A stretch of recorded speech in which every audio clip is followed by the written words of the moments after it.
जय हिंद साथियों, स्वागत करता हूं आप सभी का फिर से एक नई वीडियो के साथ। इस वीडियो में हम महत्वपूर्ण स्वास्थ्य योजनाएं करने वाले हैं। उससे रिलेटेड जितना भी इम्पोर्टेंट फैक्ट और डिटेल है सारा इस एक वीडियो में हम लोग करने वाले हैं दोस्तों।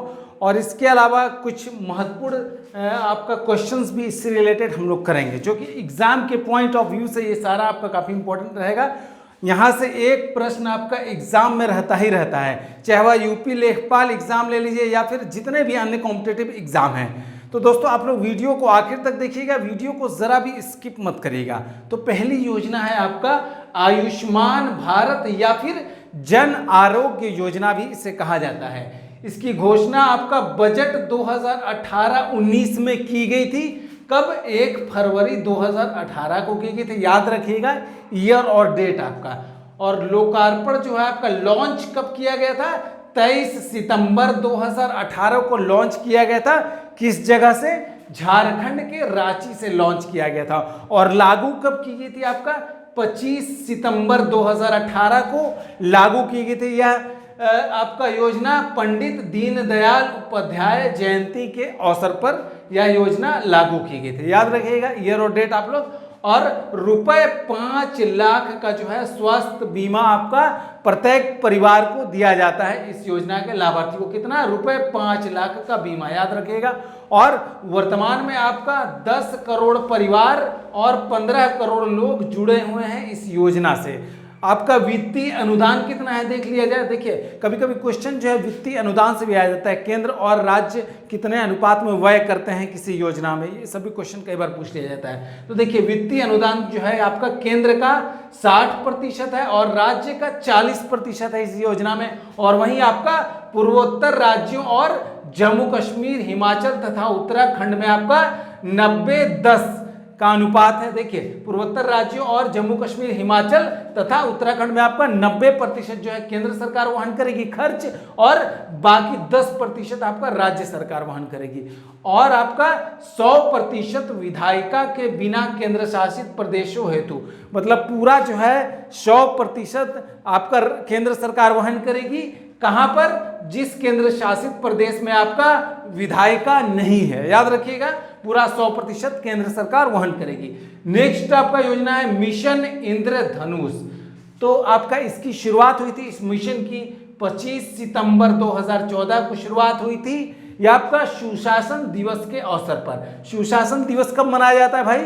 तो 25 सितंबर को मनाया जाता है। यहाँ पे मिशन इंद्रधनुष का उद्देश्य क्या था आपका? बच्चों का टीकाकरण इसका उद्देश्य था। और इसके तहत हम लोग जो है देखते हैं सघन मिशन इंद्रधनुष IMI, ये आपका शुरुआत इसकी 2017 में हुई थी। यह आपका शहरी क्षेत्रों पर विशेष ध्यान दिया गया था, विशेष फोकस किया गया था आपका सघन मिशन इंद्रधनुष IMI में। और वहीं आपका सघन मिशन इंद्रधनुष 2.0 जो है आपका कब शुरू हुआ था? यह आपका 2019 में शुरू हुआ था।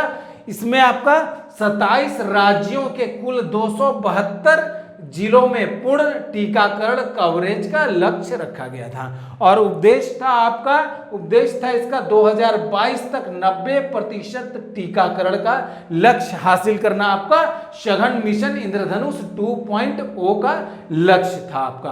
अब सघन मिशन इंद्रधनुष 3.0 देखते हैं। तो इसकी शुरुआत आपका 2021 में हुई थी और ये आपका इसका उद्देश्य था सार्वभौमिक टीकाकरण। मतलब आपका कोविड-19 के दौरान जो बच्चे और महिलाएं जो हैं उनका जो टीकाकरण जो बंद हो गया था कोविड-19 के दौरान, उसको दोबारा से शुरू करना था। इसमें इसका मकसद सघन मिशन इंद्रधनुष 3.0 का मकसद, याद रखिएगा।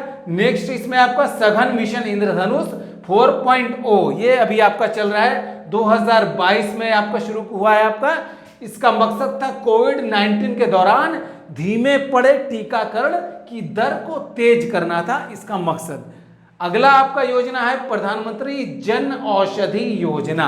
इसकी शुरुआत की बात करें तो आपका ये 1 जुलाई 2015 को शुरू हुई थी और इसका मकसद था इस योजना का सरकार द्वारा उच्च गुणवत्ता वाली जेनेरिक दवाइयां बाजार मूल्य से कम पर उपलब्ध कराना। मतलब बाजार मूल्य से कम पर उपलब्ध कराना दवाइयों को जो जरूरतमंद है उनको।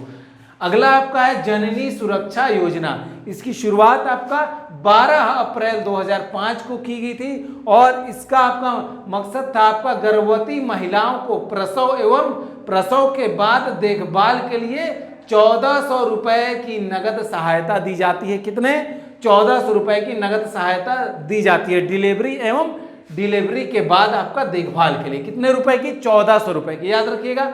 और यह जो है पूरा 100% केंद्र प्रायोजित योजना है। जो इसका खर्च जो है इस योजना का पूरा जो है केंद्र सरकार वहन करती है, पूरा 100%, याद रखिएगा। किसका? जननी सुरक्षा योजना का। अगला आपका योजना है जननी शिशु सुरक्षा योजना। इसकी शुरुआत आपका 1 जून 2011 को हुई थी और इसका मकसद था इस योजना का गर्भवती महिलाओं तथा रुग्ण नवजात शिशुओं को बेहतर स्वास्थ्य सुविधाएं उपलब्ध कराना इस योजना का मकसद था। जननी शिशु सुरक्षा योजना का शुरुआत कब हुई थी भाई? 1 जून 2011 को। अगला है आपका राष्ट्रीय बाल स्वास्थ्य कार्यक्रम। इसकी शुरुआत आपका फरवरी 2013 को हुई थी और इसका मकसद है आपका बच्चों में बीमारियों का पता लगाना एवं उनका इलाज कराना इस योजना का मकसद था। नेक्स्ट है आपका राष्ट्रीय ग्रामीण स्वास्थ्य मिशन। बहुत ही इंपॉर्टेंट है ये आपका। इसकी शुरुआत आपका 12 अप्रैल 2005 को हुई थी ये और ये आपका स्वास्थ्य एवं परिवार कल्याण मंत्रालय के अधीन ये आपका कार्य करता है। राष्ट्रीय ग्रामीण स्वास्थ्य मिशन का जो भी कार्य होता है, ठीक है, इसके अधीन होता है। किसके? स्वास्थ्य एवं परिवार कल्याण मंत्रालय। और आपका केंद्रीय बजट 2021-22 में आपका रुपए 36,576 करोड़ रुपए का प्रावधान किया गया था आपका राष्ट्रीय ग्रामीण स्वास्थ्य मिशन के लिए। और अगले वित्त वर्ष के लिए आपका 37,000 करोड़ रुपए का प्रावधान किया गया है, ठीक है। और यहाँ एक इंपॉर्टेंट चीज, UP budget, Uttar Pradesh budget 2022 में जो है आपका राष्ट्रीय ग्रामीण स्वास्थ्य मिशन के लिए आपका 10,547 करोड़ 42 लाख रुपए का प्रावधान किया गया है, याद रखिएगा, काफी इंपॉर्टेंट है आपका। और यहां पर आते हैं आशा बहू के बारे में देखते हैं। देखिए आशा कौन होती है आपका? ये आपका स्वास्थ्य सामाजिक स्वास्थ्य कार्यकर्ताएं होती हैं जो कि जागरूक वगैरह का काम करती है, सुविधाएं उपलब्ध कराती हैं गांव में महिलाओं वगैरह को, ठीक है। आशा का फुल फॉर्म होता है आपका एक्रीडेटेड सोशल हेल्थ एक्टिविस्ट, ठीक है। और यह आपका आशा जो है आपका 10 लाख से अधिक जो है आशा जुड़ी हैं आपका इसमें स्वास्थ्य मिशन के तहत, ठीक है। और हर 1,000 ग्रामीण जनसंख्या पर जो है आपका एक आशा बहू होनी चाहिए। कितनी होनी चाहिए? देखिए अभी वर्तमान में हर 1,000 ग्रामीण जनसंख्या पर एक आशा बहू होनी चाहिए, याद रखिएगा इस आंकड़े को। नेक्स्ट है आपका राष्ट्रीय शहरी स्वास्थ्य मिशन। देखिए ग्रामीण की शुरुआत कब हुई थी? 12 अप्रैल 2005। अब शहरी मिशन, राष्ट्रीय शहरी स्वास्थ्य मिशन की शुरुआत कब हुई थी आपका?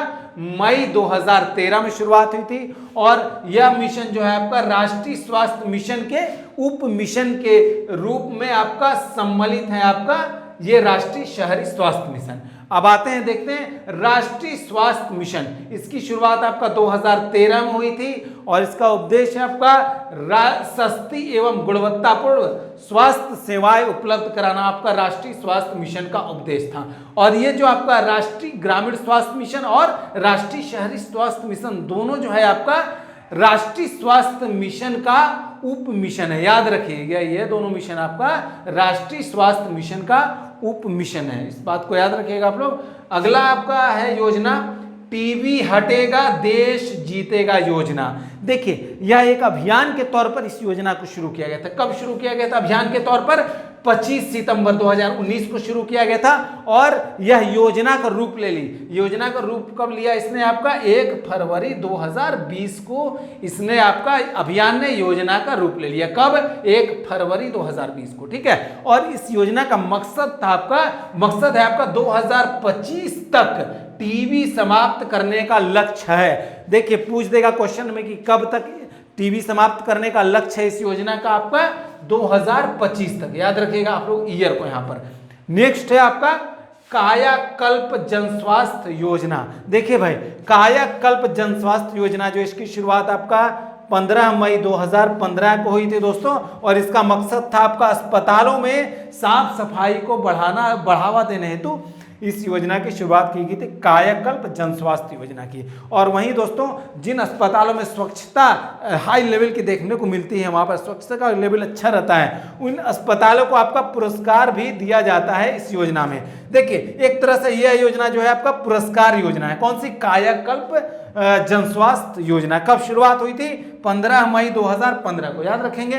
अगली योजना है आपका राष्ट्रीय स्वास्थ्य बीमा योजना।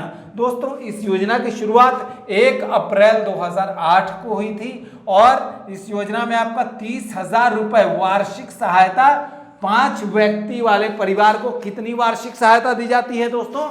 तो 30,000 रुपए वार्षिक सहायता। और आपका केंद्र और राज्य की भागीदारी कितनी है? तो 75:25 का है। मतलब केंद्र सरकार जो है 75% वहन करेगी खर्चा इस योजना का आपका, और राज्य सरकार 25% खर्च करेगी इस योजना का खर्च, ठीक है, 25%। और वहीं आपका बीपीएल परिवारों को स्वास्थ्य सुविधा उपलब्ध कराना इस योजना का मकसद है। मेन बीपीएल परिवारों को स्वास्थ्य सुविधा उपलब्ध कराना।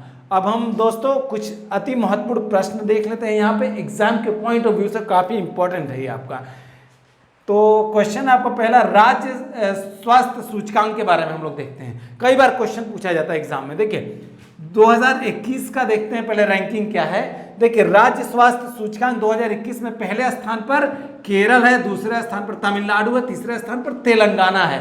और वहीं आपका राज्य स्वास्थ्य सूचकांक 2019 में आपका पहले स्थान पर केरल है, 2019-21 दोनों में केरल ही पहले स्थान पर है भाई, याद रखिएगा। और आंध्र प्रदेश दूसरे स्थान पर है 2019 में रैंकिंग में, और महाराष्ट्र आपका तीसरे स्थान पर है। और आपका राज्य स्वास्थ्य सूचकांक किसके द्वारा जारी किया जाता है? यह आपका जारीकर्ता कौन है? आपका वर्ल्ड बैंक प्लस केंद्रीय स्वास्थ्य एवं परिवार कल्याण मंत्रालय द्वारा ये आपका रैंकिंग इंडेक्स जो है सूचकांक जारी किया जाता है। अगला क्वेश्चन देखिए बहुत महत्वपूर्ण है आपका, जिला अस्पतालों के लिए भारतीय लोक स्वास्थ्य मानकों के अनुसार 10 लाख जनसंख्या वाले जिले में कम से कम कितने बिस्तर होने चाहिए? कितने बेड होने चाहिए भाई? आपका 10 लाख जनसंख्या वाले जिले में आपका तो 300 बेड होने चाहिए। कितना? 300 बेड होना चाहिए। लास्ट आपका क्वेश्चन है आपका, ग्रामीण स्वास्थ्य सेवाएं आपका कितने स्तर की होती है भैया? तो 3 स्तर की होती हैं। कितना? 3 स्तर की होती है। कौन कौन है? पहला है आपका उपकेंद्र होता है जिसे कि सब सेंटर बोला जाता है। दूसरा है आपका प्राथमिक स्वास्थ्य केंद्र जिसे आपका PHC बोला जाता है। तीसरा है आपका सामुदायिक स्वास्थ्य केंद्र जिसे कि आपका CHC बोला जाता है। कौन कौन सा है दोस्तों? ग्रामीण स्वास्थ्य सेवाएं आपका कितने स्तर की होती है? 3 स्तर की होती है। कौन कौन सा? उपकेंद्र होता है, प्राथमिक स्वास्थ्य केंद्र होता है और सामुदायिक स्वास्थ्य केंद्र होता है। दोस्तों आज की जानकारी हम यहीं समाप्त करते हैं। उम्मीद करते हैं कि मेरी यह वीडियो आपको काफ़ी हद तक समझ में आई होगी। वीडियो से रिलेटेड आपने किसी तरह की दिक्कत हो, आप लोग हमें कमेंट बॉक्स में ज़रूर कमेंट करिएगा, हम उसका रिप्लाई भी करेंगे। और आप हमें कमेंट करके ज़रूर बताइएगा कि आपको आज की वीडियो कैसी लगी। इसी तरह की मैं वीडियो और आपके लिए लेकर आता रहूँगा। और दोस्तों में वीडियो को अधिक से अधिक शेयर करें ताकि उन्हें भी इसका फ़ायदा मिलता रहे। आप लोग स्क्रीनशॉट ले लीजिए ताकि आपको सुविधा हो। ले लिया स्क्रीनशॉट आपने? तो मिलते हैं अगली वीडियो में, तब तक के लिए जय हिंद।